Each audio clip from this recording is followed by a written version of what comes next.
एक सर मेरा डाउट है कि थोड़ा जब क्रिटिकली अगर देखें तो सर जो महावीर का जो कैरेक्टर है इस पे भी मुझे थोड़ा डाउट आता है। क्योंकि अगर देखें तो कितने संयोग की बात है कि महावीर और बुद्ध दोनों ही एक समय पे आ रहे हैं और लगभग कंटेम्पररी हैं, कुछ ही वर्षों के अंतराल में दोनों का जन्म होता है। देखने में भी लगभग सेम लगते हैं, मूर्तियां इनकी एक जैसी हैं, मुद्रा एक जैसी है। तो सर क्या ऐसा हो सकता है कि महावीर का जो कैरेक्टर है ये भी गढ़ा गया हो किसी टाइम पे बुद्ध को ही अप्रोप्रिएट करने के लिए? आपको क्या लगता है इस बारे में? देखें अम्बेडकराइट स्टूडेंट, इसमें क्या है कि महावीर जो है ना, इनका नाम महावीर बहुत बाद में रखा गया है। और जो जैन शब्द है वो नाम भी बहुत बाद में आया है। जैन शब्द इनका नाम नहीं था। निगंठनाथ पूत नाम का एक व्यक्ति हुआ करते थे, बुद्ध के समकालीन थे।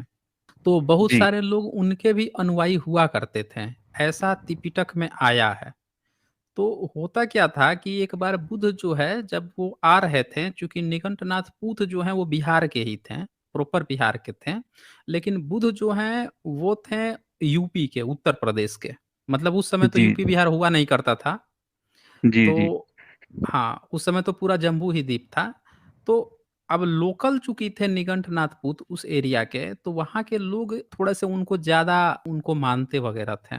तो होता क्या है कि एक प्रसंग आता है उसमें कि एक जो सेवक था, जब नाम सुना कि बुद्ध जो हैं उनको सबसे ज्यादा ज्ञान है, जब सब लोगों में ये बात फैल गई कि बुद्ध जो है वो जीवन जीने का ऐसी एक तकनीक बताते हैं जिससे आप बिना बिना दुखी हुए जीवन काट सकते हैं और आपका बहुत आसानी से जिंदगी गुजर सकता है।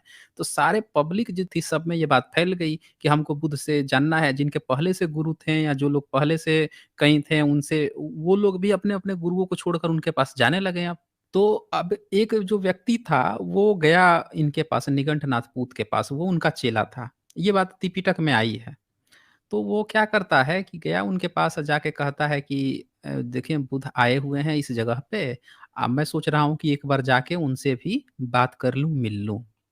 तो निकंठनाथ पूत क्या कहते हैं, अरे कहाँ जा रहे हो उसके पास, वो तो नास्तिक व्यक्ति, मतलब वो है, नास्तिक वर्ड तो नहीं हुआ करता था, अक्रियावादी व्यक्ति है, कोई क्रिया वरिया करता नहीं है, ऐसे ही बरगलाता है, क्या करता है, कहाँ जाओगे वहां पे, छोड़ो हटाओ, मना कर दिया। तो वो बेचारा मन मार के छोड़ देता है, नहीं जाता है। फिर एक दूसरी बार क्या होता है कि एक बार सुनता है कि अच्छा बुद्ध वहां पे आए हुए हैं। फिर इसका मन जागृत होता है कि देखो पूरी दुनिया जा रही है, मैं क्यों ना जाऊं। तो वो फिर जाता है अपने गुरु के पास कि गुरु जी इस बार जाऊं क्या मैं। उसके गुरु फिर से मना कर देते हैं। बुद्ध के पास ऐसी तकनीक आ गई थी। तकनीक क्या थी कि ये भविष्य पुराण में ब्राह्मण क्या लिखता है कि ये जो बुद्ध था, बुद्धिस्ट जो थे, ये यंत्र स्थापित कर देते थे जगह जगह पे। पूरा भविष्य पुराण में एक जगह नहीं, मल्टीपल जगह लिखता है कि यंत्र स्थापित कर देते थे। उस यंत्र के नीचे जो व्यक्ति जाता था, निकलता था, तब बुद्धिस्ट बन के निकलता था। मतलब इतनी इन लोगों में वो था, डर था बुद्धिस्ट से कि जो कोई व्यक्ति बुद्ध से मिल लेता था या किसी बुद्धिस्ट से मिल लेता था, वो बुद्धिस्ट ही हो जाता था। इतनी हम्म। ज़्यादा इन लोगों की उस समय क्रेडिबिलिटी बढ़ चुकी थी। तो जब 2-3 बार मना कर दिए, तीसरी बार बिना पूछे ही चला गया वो। और जाके क्या प्रश्न पूछा, सबसे पहले यही पूछा कि देखें बुद्ध, आपको सब लोग तो नास्तिक कहते हैं। नास्तिक मतलब अक्रियावादी कहते हैं, नास्तिक शब्द नहीं था, अक्रियावादी कहते हैं। अब ये बताइए कि क्या आप अक्रियावादी हैं? मतलब कोई काम-वाम नहीं करते हैं, इसी यही शिक्षा देते हैं आप? तब बुद्ध ने कहा कि देखो, आप अगर अक्रियावादी कहना चाहते हो तो आप कह सकते हो, और वो बताते हैं कि किस चीज़ में मैं अक्रियावादी हूँ। जैसे नशा मत करो, इसमें अक्रियावादी हूँ। मैं कहता हूँ कि मत करो। अक्रिया मतलब ये सब काम मत करो। क्या मत करो? तो नशा मत करो, चोरी मत करो, ये मत करो। ये सब बताते हैं। किस चीज़ में क्रियावादी हूँ तो ये भी बताते हैं कि ये सत काम करो, अच्छा काम करो, या जो भी चीज़ें जो अच्छी चीज़ें होती हैं वो चीज़ बताते हैं कि ये काम करो।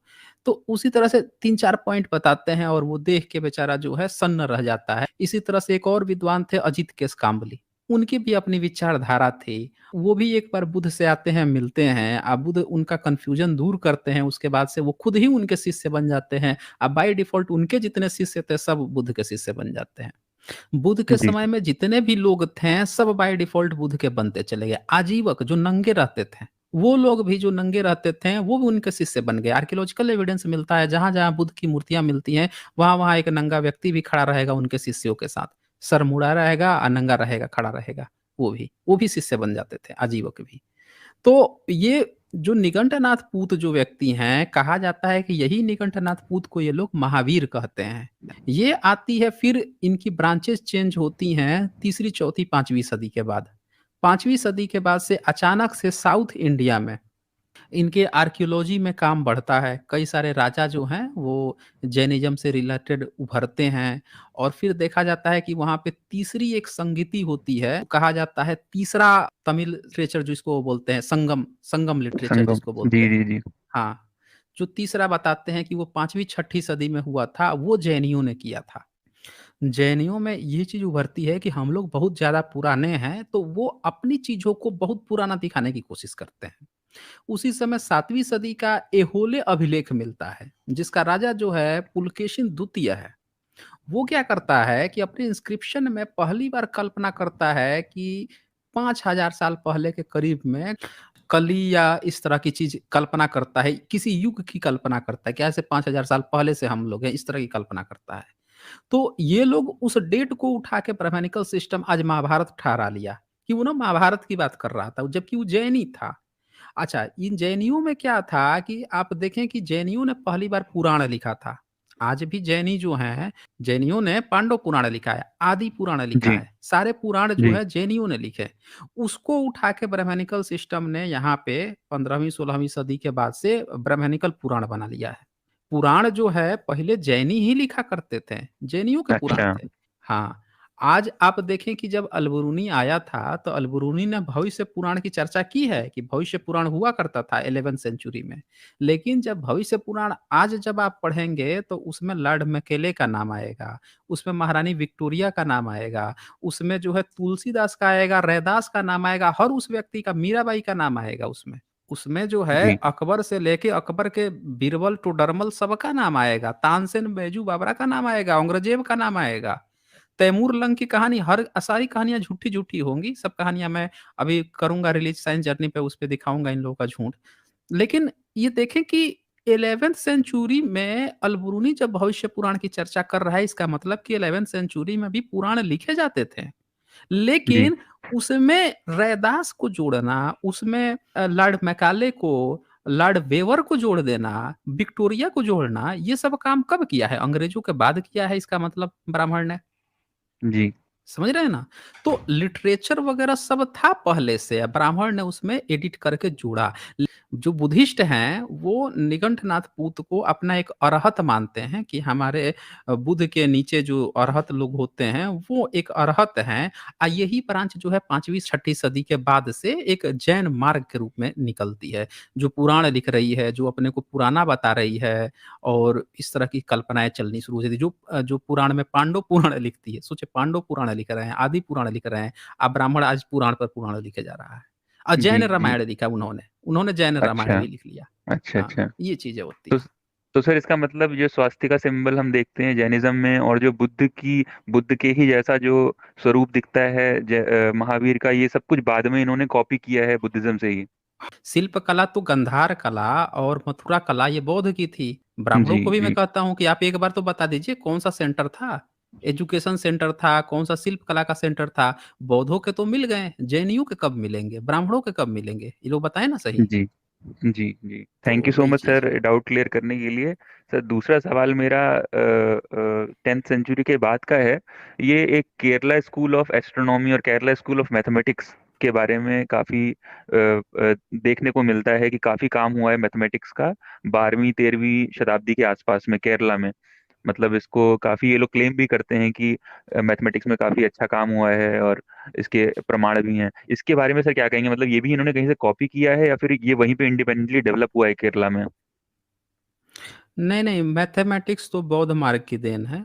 मैथ्स में तो जितने बुद्धिस्ट थे, इन्हीं की देन है। इन्हीं ने ही, बौद्धों ने सिखाया था मैथ्स अरबियों को, और यहाँ से नंबर सिस्टम ये सारी चीज़ें अरब में गया, अरब से यूरोप में पहुँचा। और अब इन्होंने क्या, ये पूरी वर्ल्ड ने एक्सेप्ट किया है कि भारत ने ही दिया है, नंबर सिस्टम से लेके डेसिमल सिस्टम से सारा चीज़। ब्राह्मणों ने एक चतुराई की कि बौद्धों का नाम हटा के भारत जोड़ देते हैं। जैसे विश्व गुरु कौन था? तब बुद्ध थे, तब बुद्ध की जगह वो भारत कर देगा। डेसिमल सिस्टम किसकी देन है? तो बौद्धों की देन है, तो बौद्धों की जगह भारत कर देगा। हर जगह जो है बुद्ध को रिप्लेस कर देता है बौद्ध को, क्रेडिट भारत को मिले, भारत मतलब ब्राह्मण को मिल जाए। जी, जैसे जी। अभी अभी जैसे जितनी चीज़ प्रतीक मिलेगी, तो वो कभी नहीं कहेगा कि ब्राह्मण का है या वैदिक है, कहेगा ये हिंदू का है। हिंदू कहने का मतलब है कि बौद्ध ना लगे। अब बौद्ध जी, नहीं जी। लगेगा, हिंदू का लगेगा, मतलब हमारा हो गया, बाय डिफ़ॉल्ट हमारा हो गया। ये हुँ, बहुत हुँ। चतुराई से गेम खेलता है, इस चीज़ को समझने की ज़रूरत है। जी, जी। थैंक यू तो सो मच सर वो जो समय देने के लिए। हाँ, इस पे मैंने वीडियो बनाया है, 1-2 वीडियो बनाया है। एक वीडियो 79 है, साइंस जर्नी पे, और अच्छा। एक तो सर वीडियो 36 भी है। केरला स्कूल ऑफ मैथमेटिक्स का अपना कोई इंडिपेंडेंट कोई काम ऐसा नहीं रहा है इसका मतलब? ये सबसे बड़ी तो ये बात है ना कि केरला में जो विश्वविद्यालय जो बोल रहे हैं 12वीं-13वीं सदी में, एक बार बता दें ना कि वो कौन-सी यूनिवर्सिटी थी जिसमें ये मैथमेटिक्स पढ़ाए थे या पढ़ते थे। भारत में इतना ज़्यादा आर्कियोलॉजी की खुदाई हुआ है, तो खुदाई में तो सारे के सारे बौद्धों के मिले हैं। अब केरला में हुँ, हुँ। कौन-सा ऐसा धर्म था या कौन-सा ऐसा चीज़ था जिसका मिला है, वो भी सामने ले आएँ ना ये। ये बताएँ फिर जी, कि जी। 12वीं-13वीं सदी में कौन था? इसके तो सबूत मिल गए हैं कि साउथ में 16वीं सदी तक बुद्ध मार्ग था। बुद्धिज़्म जो है हुँ, 16वीं हुँ। सदी तक, 15वीं सदी तक ट्रैवलर्स कई सारे आए थे बाहर से, 16वीं सदी तक उन्होंने इसको रिकॉग्नाइज़ किया है। इस नॉर्थ में 12-13 सदी में खत्म हो गया था, लेकिन साउथ में 16वीं सदी तक बचा हुआ था।